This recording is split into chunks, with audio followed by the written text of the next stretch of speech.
دل سنوار لو تو فرشتوں سے اونچے ہو جاؤ.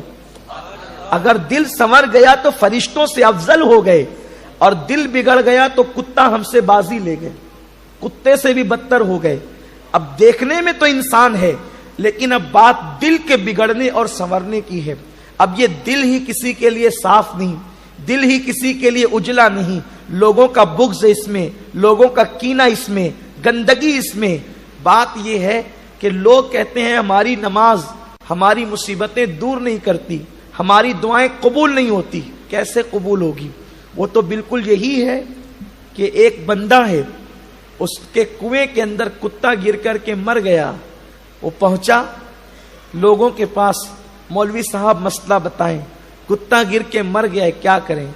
تو لوگوں نے کہا کہ ٹھیک ہے، پورا پانی نکال کر کے پھینک دو، کنواں پاک ہو جائے گا. آیا پورا کنواں کھروڑ کھروڑ کر کے پانی پھینک دیا، ایک قطرہ نہ بچا. پھر اس کے بعد جن لوگوں نے مسئلہ بتایا تھا کہ پورا پانی نکال کے پھینک دینا، کنواں پاک ہو جائے گا، اس کو اطمینان نہیں ہوا. اس نے کہا کہ جن لوگوں نے کہا تھا پورا پانی نکال کے پھینک دینا، پہلے پانی تو اسی کو پلاؤں گا پھر دوسروں کو پلاؤں گا. نکالا پانی اور دیا کہ مولوی صاحب آپ نے کہا تھا کہ آپ یہ پانی پورا نکال کے پھینک دے، کنواں پاک ہو جائے گا، تو پہلے آپ شروعات کریں، اس کے بعد دوسروں کو پلائیں گے، خود پئیں گے. تو جیسے ہی مولوی صاحب نے دیکھا تو اس کے اندر تو بال تھے. کہا یہ لے جا پانی، میں نہیں پیتا، اس میں تو کتے کے بال ہے.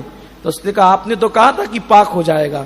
تو مولوی صاحب نے کہا چل تو ذرا میں بھی دیکھوں تو نے کتنا نکالا. پانی تو اس نے پورا نکالا، لیکن وہ کتا اسی کے اندر رکھا. تب جب کتا اس کے اندر ہے تو پانی جتنا آتا جا رہا ہے وہ بھی ناپاک ہوتا جا رہا ہے.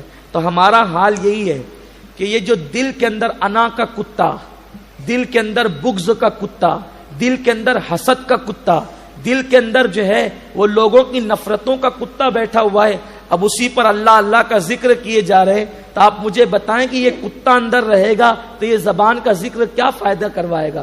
یہ نماز میں جو سر پٹک رہے ہیں اور اس کے بعد جو ہے وہ ایک ہمارے اندر غرور آ گیا ہے کہ میں 5 وقت کی نمازیں تو باجماعت ادا کرتا ہوں. لیکن یاد رکھیں میرے سرکار نے فرمایا جس کے دل میں کسی مومن کے لیے کینہ ہوگا، اللہ تعالیٰ اس کی نمازوں کو قبول نہیں فرمائے گا، اس کی دعا اس کے سر کے اوپر نہیں جائے گی. یہ کینے کا حال ہے. تو ہم نے اپنے دل کو تو مردار کتے کی جگہ دے رکھی ہے، تو پھر ہمارے سجدوں کا کیا، ہماری دعاؤں کا کیا، ہماری عبادتوں کا کیا؟ ایک بھائی دوسرے بھائی کے لیے دل صاف نہیں رکھ سکتا، ایک بھائی دوسرے بھائی کے لیے جو ہے اپنے قلب کو صاف نہیں رکھ سکتا. عداوت، نفرت، بغض، کینہ، گویا کہ انسان کو نہیں پہچان رہا ہے.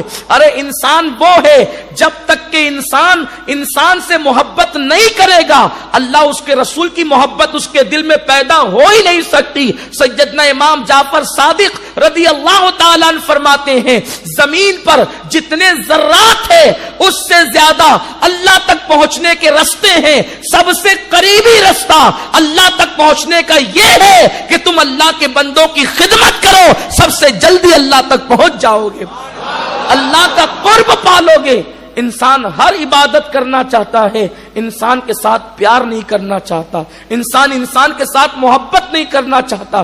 گھر گھر نفرتوں کی آگ ہے، محلے محلے نفرتوں کی آگ ہے. ملتے ہیں تو محبت سے، لیکن دلوں کے اندر نفرتوں کے شعلے اٹھ رہے ہوتے ہیں. میرے آقا علیہ السلام نے فرمایا قیامت کی نشانیوں میں سے نشانی یہ ہے جب ملیں گے تو انتہائی پرتپاک انداز سے ملیں گے، لیکن ان کے دلوں کے اندر حسد کی آگ جل رہی ہوگی، ان کے دلوں میں نفرتوں کی آگ جل رہی ہوگی. مسلمانوں میری بات کو دل پہ لکھ لینا، تمہارے سجدے تمہاری قسمت نہیں بدل سکتے جب تک کہ تم اپنے دل کی کیفیت نہیں بدلو گے. مومنین کے لیے جب تک دل پاک نہیں کرو گے اس وقت تک نہ دعائیں قبول ہوگی نہ نمازیں قبول ہوگی. سب سے پہلا وظیفہ مومن کا یہ ہے کہ وہ اپنے دل کو پاک کرے.